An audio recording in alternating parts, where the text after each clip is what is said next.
Bom dia, pessoal. Dando continuidade ao nosso Outubro Rosa, hoje nós temos uma série de atividades extremamente importante e lembrando que o Outubro Rosa é uma ação internacional, ou seja, o que nós estamos fazendo aqui hoje não estamos fazendo nada demais. Estão sendo feitos também nos Estados Unidos, na Bolívia, no Japão, na Europa, todo mundo conversando sobre prevenção do câncer de mama, que é o câncer mais frequente na mulher. Aqui no Brasil é o câncer mais frequente na mulher e, que pior ainda, é o principal câncer que mais mata as mulheres no Brasil. Nós temos a obrigação de fazer diagnóstico precoce nessa doença, temos que conversar com as mulheres para que elas façam o mínimo para poder prevenir primariamente o câncer de mama, com dieta saudável, atividade física, que é fundamental para diminuir a incidência dessa doença. Nós vamos começar de maneira diferente hoje, que a doutora Carolina, que é mastologista, ela se perdeu por aí, não chegou ainda. E bom dia. Então nós vamos começar com a Ana. Ana, pode chegar. A Ana é nossa psicóloga, com bastante experiência na área de oncopsicologia, e ela vai nos dizer, então, a importância de estar bem com a cabeça durante o diagnóstico, o tratamento e o segmento do câncer de mama. Ana, pode começar. Bom dia. Primeiramente, queria agradecer o convite. Para mim é um prazer estar aqui com vocês, falar, um pouco da importância aí do Outubro Rosa, como o doutor Medina bem lembrou, Isso é uma campanha que acontece aí em todo o país e a gente tem que, outubro, a gente destina a Outubro Rosa, mas o quanto a gente tem que lembrar desse mês e dessa importância e dessa campanha o mês todo. Bom, então, para quem não me conhece, meu nome é Ana Luísa, eu sou psicóloga aqui do Centro de Oncologia e eu vou falar um pouquinho para vocês hoje do suporte psicológico no tratamento de câncer de mama. Câncer de mama é importante, é uma doença importante, Então, ela toma uma proporção aí de saúde pública, sendo que por ser a principal neoplasia que afeta, como o doutor Medina bem lembrou, as mulheres.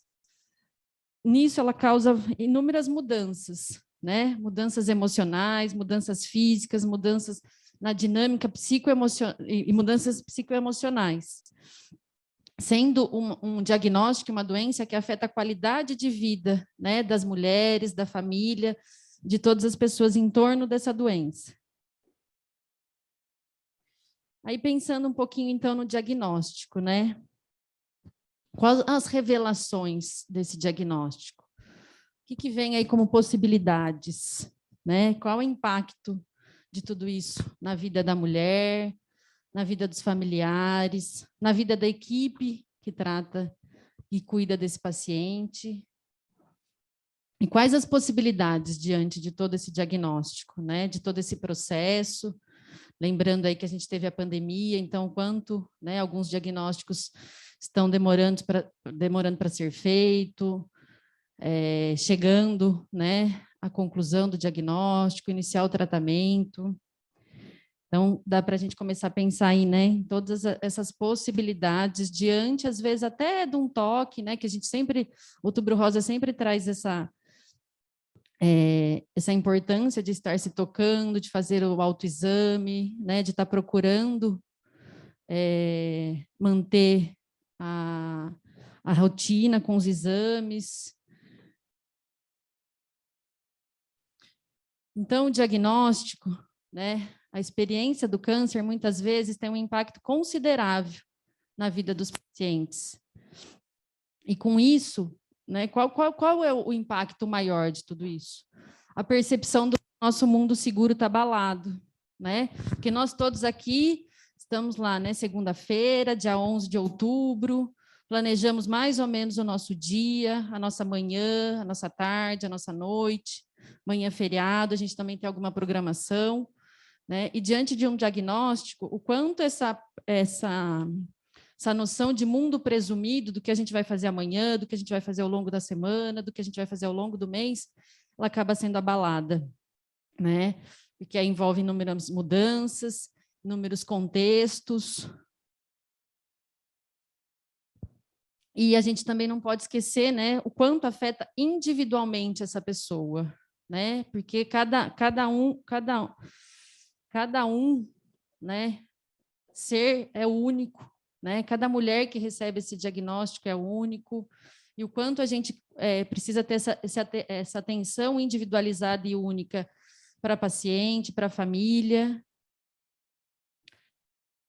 E o quanto o sofrimento neste momento, porque a gente sim tem que falar que é um sofrimento, porque está voltado muito à mudança, né? E à adaptação de uma nova rotina, de um novo cotidiano, do tratamento, de tudo que envolve o tratamento. Então, tem sim uma mudança, né?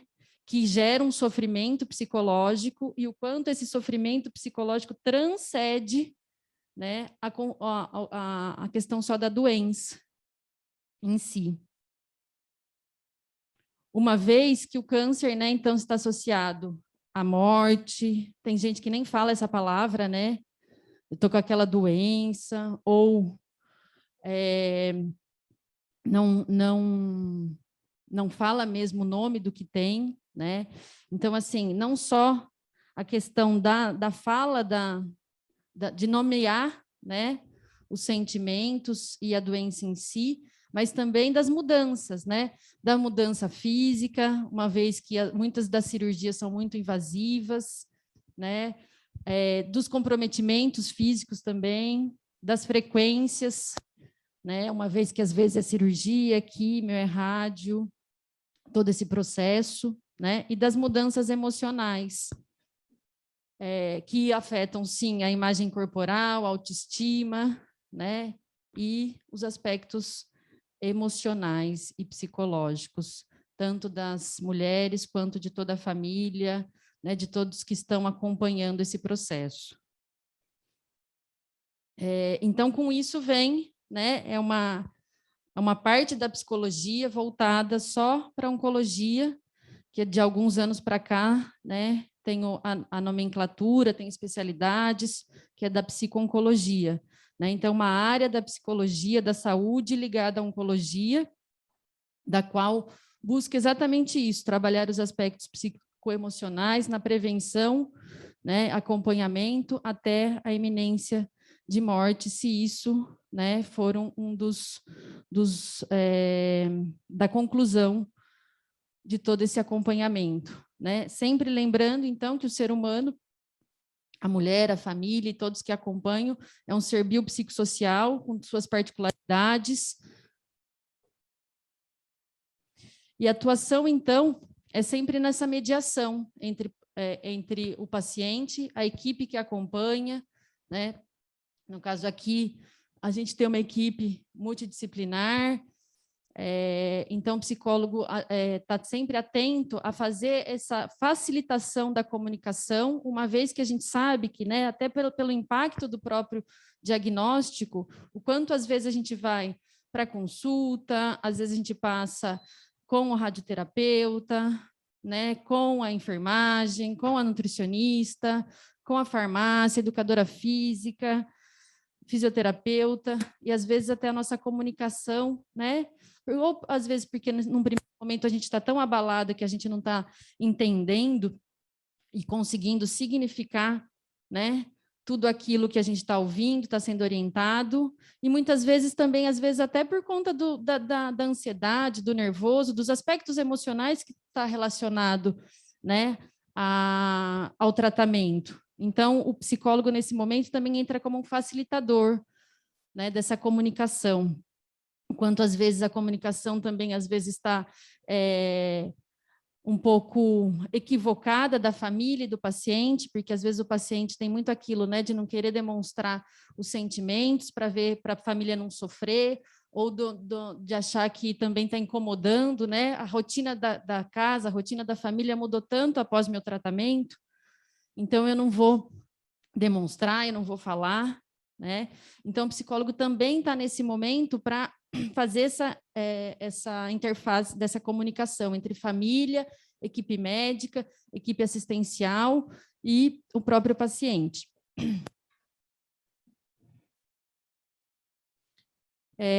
Lembrando, então, sempre que a gente está, né, trabalhando no sentido da co-construção de um bem-estar e de uma qualidade de vida, apesar do câncer e do diagnóstico, né? Todo indivíduo tem sua história, tem a sua biografia, né? Tem as suas particularidades, tem a sua vida antes de um diagnóstico, tem seus sonhos, tem seus objetivos, né? E o quanto, inúmeras das vezes, isso é abalado com o diagnóstico, isso muda um pouco a rotina e a dinâmica, né? E também tem depois do diagnóstico, depois do tratamento, né? Depois da cura. Então, quanto a psico-oncologia, ela trabalha em todos esses aspectos. Deu uma cortadinha aqui, né? Opa! E aí, pensando nisso, eu gosto muito dessa frase do Viktor Frankl, um escritor, que diz assim: quando damos sentido à vida, não nos sentimos apenas um pouco melhor, mas também encontramos a capacidade de lidar com o sofrimento. Né? O quanto naquele primeiro momento lá, que às vezes uma palpação, às vezes uma consulta, na qual a gente está fazendo um exame, ou a gente está passando, né, por consulta com um médico ou com outro, não necessariamente um ginecologista, mas um outro médico, e aí o médico começa, vou te encaminhar para o oncologista, vou te encaminhar para o especialista X, para o especialista Y, e a gente começa a lidar com as incertezas, com os medos, e que muitas das vezes, né, acabam gerando aí um sofrimento. Uma vez que, né, o tratamento e o diagnóstico de mama podem abrir também, né, a gente parece que num primeiro momento, se a gente tivesse, aqui na nossa plateia está bem mista hoje, né, de profissionais da saúde, de pacientes, equipe técnica, mas se num primeiro momento a gente tivesse pensando, né, o quanto o Outubro Rosa nos remete, né, lembrar do diagnóstico, lembrar da prevenção, mas junto com tudo isso também vem, às vezes, né, um sofrimento, vem uma mudança de imagem corporal, vem o que vai acontecer comigo agora, qual é o tempo do meu tratamento, né? Uma vez que a gente tem também pré-estabelecido ou pré-presumido na nossa vida, né? Que eu tenho uma doença, eu tenho um diagnóstico, eu vou ao médico, eu tomo um remédio, né? Ou eu faço um exame, ou eu faço uma cirurgia, e a minha doença e o meu estado físico volta ao que eu conheço de natural meu, né? Mas a gente também tem que lembrar que toda essa trajetória, né, diagnóstico e do câncer de mama também pode abrir portas, né, da nossa vulnerabilidade. O quanto nós estamos vulneráveis no nosso dia a dia, né? O quanto a pandemia nos deixou mais ainda vulneráveis, né? Então, pensar, estar vulnerável. Estar vulnerável é incerteza, é risco, é exposição emocional, né? E quando estamos vulneráveis, também podemos abrir um caminho do amor, da aceitação, do olhar para o lado, do olhar para o outro, né? Da coragem, da alegria, da empatia, da criatividade, confiança e autenticidade. Ou seja, é sempre importante a gente acolher os nossos sentimentos, independente do momento da nossa vida, do momento do que nós estamos passando, né? Eu sempre costumo sempre lembrar, né, principalmente os pacientes que eu acompanho, né, que a gente precisa validar os nossos sentimentos. A gente precisa, sim, às vezes, saber que a gente está com raiva, que a gente está com medo, que a gente está preocupado, que a gente não gosta de determinada situação, né? Uma vez que esses sentimentos não são fraquezas, né? Porque às vezes mostrar medo parece que eu estou mostrando que eu sou fraca, que eu não sou capaz.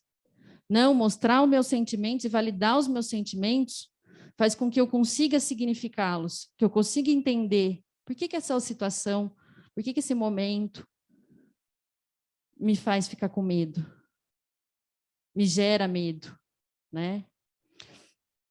Os riscos que a vida nos coloca são diários, né? E não são opcionais. Às vezes a gente não escolhe, né? Quem de nós aqui na plateia escolhemos passar por uma pandemia? Ninguém, né? Não dá para escolher isso. A nossa escolha é muito mais relacionada a acolhermos a nossa vulnerabilidade para superar os desafios impostos pela vida. E diante, né, de todos aí os obstáculos impostos pela vida, pelo tratamento, pelo diagnóstico, pela mudança, né, do nosso cotidiano, da nossa vida presumida, a gente também precisa pensar quais são os fatores de proteção, né, para todos nós, não só diante do tratamento, não só diante do diagnóstico, né, mas da nossa vida, do nosso dia a dia.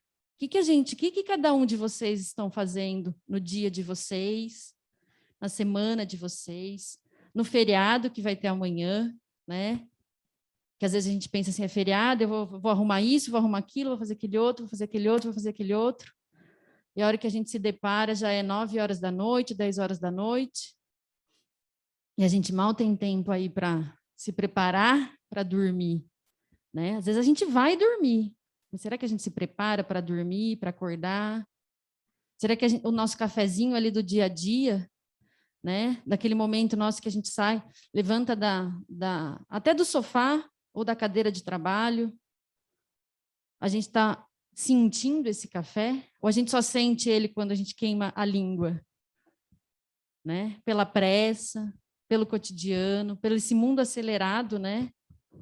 Como o Dr. Medina lembrou bem, Outubro Rosa não acontece aqui só no Centro de Oncologia, está acontecendo no mundo inteiro, né? Então, pensar que a gente tem todas essas informações, pensar que a gente pode acessar, né, nosso aparelho aqui, que acho que também ninguém na plateia não está com o celular, isso nos dá uma noção do que está acontecendo no mundo, do que está acontecendo em outra cidade, com as outras pessoas. Mas como é que está a minha vida? Os meus sentimentos, a minha casa interna, né? Quem de vocês só limpa um cômodo da casa? Ou pede, né, para alguém hoje, que às vezes a gente também precisa ter aí ajuda para essa atividade, né? Quando a gente contrata alguém ou quando a gente se dispõe a limpar a nossa casa ou arrumar a nossa casa, a gente só arruma um cômodo. A gente tem nosso diretor aqui, né, que estava toda na quinta-feira falando assim, eu estou fazendo mudança, né? Ele não levou só um cômodo para mudar. A gente não muda só um cômodo da nossa casa, a gente não limpa só um cômodo da nossa casa. E por que às vezes a gente só cuida de um fator da nossa vida? Ah, eu só estou cuidando da minha saúde. Eu fui em todos os médicos, fiz todos os meus exames, fiz todos os meus check-ups. Está tudo bem de saúde. Mas como é que está a sua saúde emocional? Como é que está a sua saúde física? Né? Não, mas eu estou indo na academia todo dia. Né? Como que está a sua saúde nutricional? Não, eu estou comendo alface, tá bom, né, Ananda, que é a nossa nutricionista? Você está comendo alface todo dia, tá bom? Eu costumo dizer, então, isso, que a gente não limpa só um cômodo da nossa casa. E a gente tem que cuidar da gente, não pensando só num aspecto da nossa vida, do nosso corpo. E com isso, sim, a gente precisa procurar fatores de proteção. E que para cada um, esses fatores de proteção também é individual. Eu posso falar para todos, e o quanto, né, até a nossa Organização Mundial de Saúde fala de saúde. Faça atividade física, mantenha-se uma boa alimentação, o quanto, né, o Outubro Rosa nos lembra sempre disso. mas a gente não deve olhar só para um dos fatores, né? A gente deve olhar para a gente com todos os nossos cômodozinhos aqui dentro. E aí sim, a gente tentar identificar quais são os nossos fatores de proteção, né? Porque às vezes se eu falar para vocês, olha, vamos todo mundo então fazer atividade física, e alguns de vocês vão falar assim, eu gostaria muito, Ana Luísa, acho lindo correr, mas eu não consigo. E não é nem porque eu não tenho um condicionamento físico, porque isso a gente, né, às vezes corre atrás e consegue, né? Porque eu não tenho predisposição para correr. E porque eu vi que para mim correr não é significativo, não faz sentido, mas eu acho lindo. Né? Então, eu preciso também encontrar quais são esses meus fatores de proteção. Do qual, às vezes, é assistir televisão, é assistir um filme engraçado, é assistir uma comédia, é assistir uma série que gera um pouco de ansiedade, mas que me faz bem, que me faz sentido nesse momento. É tomar um cafezinho, nem que seja por 5 minutos, mas saborear esse café, saber o que eu estou fazendo. Ou eu estou levantando no automático, me trocando correndo, indo trabalhar, ou estou esperando aquele tempo, né, quando eu me aposentar, quando eu estiver de férias. Nessa correria do dia a dia, a gente né, encontra, às vezes, amigos, encontra pessoas, né, porque agora a gente está conseguindo voltar minimamente a se encontrar, se reunir, né, é por isso que a gente tem esse momento. E a gente fala assim, né, para o amigo, para a amiga que a gente não viu durante toda a pandemia, vamos combinar alguma coisa? Vamos, né? E a gente fica nesse combinar, né? E às vezes até por conta, sim, da correria do dia a dia, da dinâmica, a gente não consegue combinar naquele dia, naquela hora, né? Mas o quanto também a gente está dando o devido sentido, porque às vezes não é importância, não é que eu não gosto da minha amiga, não é que eu não tenho tempo para ela, né? Mas o quanto as outras coisas do dia a dia fazem com que eu não olhe para o meu tempo. E aí, pensando então nos fatores de proteção, eu preciso pensar nos meus... Qual é a rede de apoio social? São amigos? É o meu trabalho? E aí a gente tem que lembrar que durante o tratamento, né, durante o diagnóstico, às vezes eu sou afastada do meu trabalho, do qual ele era a minha principal rede de apoio, né? Eu tenho que pensar sim no meu cuidado psicossocial, no meu cuidado psicológico, emocional, espiritual. Eu tenho que fazer projetos de vida. Talvez o quanto esses projetos estavam mais presentes na minha vida antes da pandemia, né? Porque aí eu pensava, eu vou viajar, eu vou passar o Natal em tal lugar, eu vou passar o Ano Novo, eu vou ver, eu tenho um determinado evento, né? Ontem mesmo eu estava falando com uma amiga, a gente está com saudade de ir num congresso presencial, né?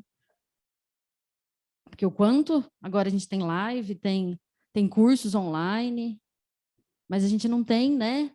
Está voltando agora. E a gente bem lembrou, né? Do quanto a gente se reunia, revia muita gente nos congressos e nas reuniões familiares, né? A gente tem que lembrar que também, diante do diagnóstico, tem pessoas que não é por conta da pandemia, né? Mas tem mulheres que já moravam sozinhas. E aí que a pandemia, né, nos distanciou das pessoas. Como é que eu lido, então, com tudo isso? Com o diagnóstico, com o tratamento, e longe, às vezes, né, dos meus fatores de proteção, da minha rede de apoio. E lembrando que rede de apoio não é também só estar com os outros, mas sim fazer coisas que nos dão sentido, que têm um significado, que às vezes né, é fazer assistir um filme, fazer um crochê, fazer sim uma atividade física, fazer um prato, né, cozinhar. Eu não tenho esse dom, então cozinhar para mim fica um pouco distante dos meus fatores de proteção, né? Ter sonhos, independente de ser a viagem, né? De ser conhecer um lugar, Às vezes a gente só tem um sonho de aprender a nadar. Porque o quanto para aprender a gente também não tem idade. Mas às vezes a gente se coloca um limite, né? Coloca uma idade, coloca um tempo.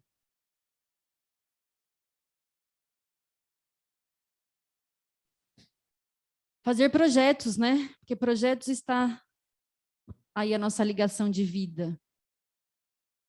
Quando eu projeto alguma coisa, eu estou pensando também no que vai acontecer. E não amanhã, não daqui a um mês, não daqui a um ano, mas daqui a alguns instantes.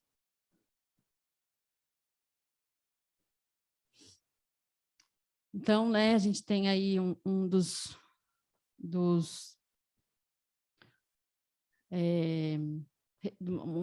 Jung, né, é referência na psicologia, que diz: conheça todas as teorias, domine todas as técnicas, mas ao tocar uma alma humana, seja apenas outra alma humana. Né? E acho que isso vale para todos os psicólogos e vale para todos nós que estamos aqui, enquanto profissionais, enquanto pacientes, enquanto equipe. Né? A gente tem que lembrar que, diante de um diagnóstico, diante de uma situação, somos todos seres humanos, todos temos sentimentos, né? Independente da nossa técnica, porque às vezes o quanto, né, num momento do qual modifica o nosso cotidiano, modifica a nossa história, faz a gente pensar o que vai ser do meu amanhã, a gente esquece, né, de pensar que somos seres humanos e que estamos também buscando ajuda em outro ser humano, com outro ser humano. Essas são minhas referências. Queria agradecer, aqui está meu contato, fico à disposição. E ainda que não possa curar, sempre é possível cuidar, né? Agradeço, estou aberta aí para perguntas.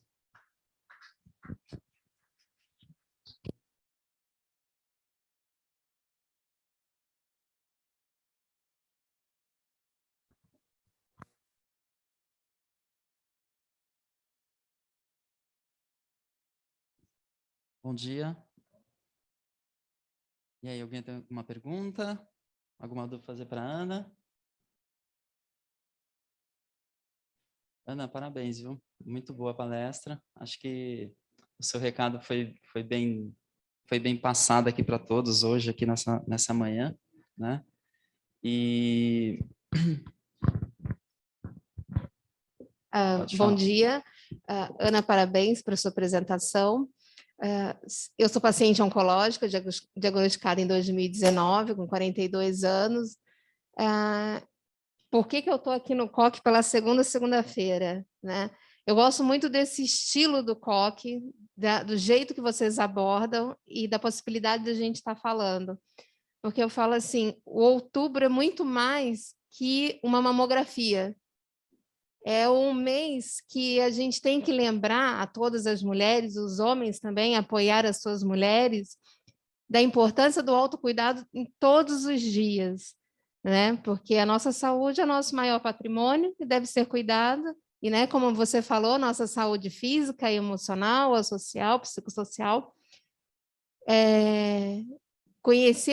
Entrei em contato com a psico-oncologia na metade do meu tratamento, assim, me ajudou a juntar as pecinhas do quebra-cabeça, né? a ressignificar muitas coisas. A minha pergunta, Ana, como é que é o trabalho da psico-oncologia para a mulher que, teoricamente, terminou o tratamento para evitar a recidiva, que é o momento que eu estou, né? Principalmente 5 primeiros anos, que a gente é uma atenção, né? A cada 3 meses, depois aos 6 meses, para evitar a recidiva, e a psico-oncologia nas mulheres paliativas, que é uma realidade que está se aumentando cada vez mais. Principalmente a psico-oncologia nas mulheres abaixo dos 40 anos, que é o grupo que a gente faz parte, que são as mulheres diagnosticadas, que hoje a gente tem um grupo de 40 meninas, só em Campinas. Obrigada. Eu que agradeço a pergunta, muito bem colocada. Como que é seu nome? Desculpa. Patrícia, você levantou várias questões, né? O quanto a gente tem que lembrar que o câncer virou uma doença crônica, né? A gente tem sim, né? Esse medo aí dos 5 anos, esse medo da recidiva, né? E a gente tem também a não cura, mesmo que hoje, né? A gente saiba que tem aí o quanto a medicina avançou, que a gente tem sim um diagnóstico que, né? Quanto mais cedo ele for feito, ele vai ter maior possibilidade, mas também tem, né, a não possibilidade de cura. Tem sim, né, as pacientes, né, e as mulheres que não vão ter cura, mas vão ter sempre tratamento. Então, o papel da psico-oncologia é sim acompanhar desde o início, desde o tratamento e pós-tratamento. Pós-tratamento sendo uma vida, né, em constante tratamento, uma vez que é uma doença crônica, né? E uma vida também pós-tratamento, do qual em muitos momentos da vida você e todas as outras mulheres acabaram se identificando como pacientes. E agora, eu não sou mais paciente?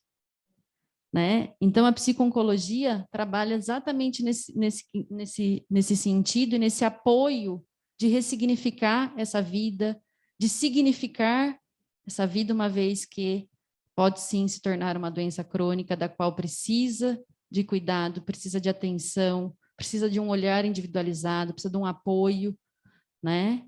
Porque tem sentimento, tem vida, tem sentido, né?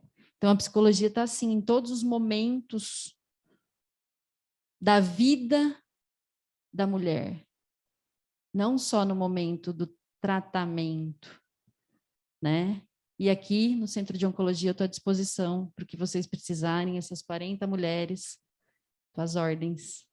Foi um prazer conhecê-las. Mais alguém? Muito bom, muito legal. Só reforçando o que a Ana falou, né, nós temos um time multidisciplinar aqui no Centro de Oncologia à disposição dos nossos pacientes, dos nossos amigos, dos nossos colegas, da nossa família, né, Centro de Oncologia, e que dá total apoio a quem precisar, né? Então, não só a psicologia, temos a nutricionista, temos a educadora física, temos a nossa farmacêutica, equipe de enfermagem, né, para acolher aí no que for necessário, né?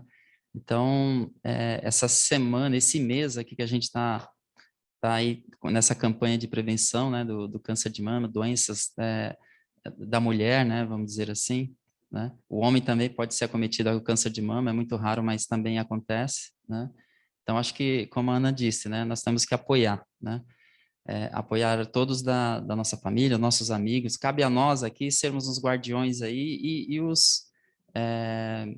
e falar com quem ainda não chegou essa informação. Por incrível que pareça, tem gente ainda que não sabe fazer o autoexame, né, Ana? Ou desconhece, né? Por mais que a gente ache que isso não possa acontecer, mas acredito que deva acontecer. Então, acho que se a gente for esse caminho, esse elo aí de transmissão, de contagiar todo mundo, como replicar essas informações para todos é muito importante, né?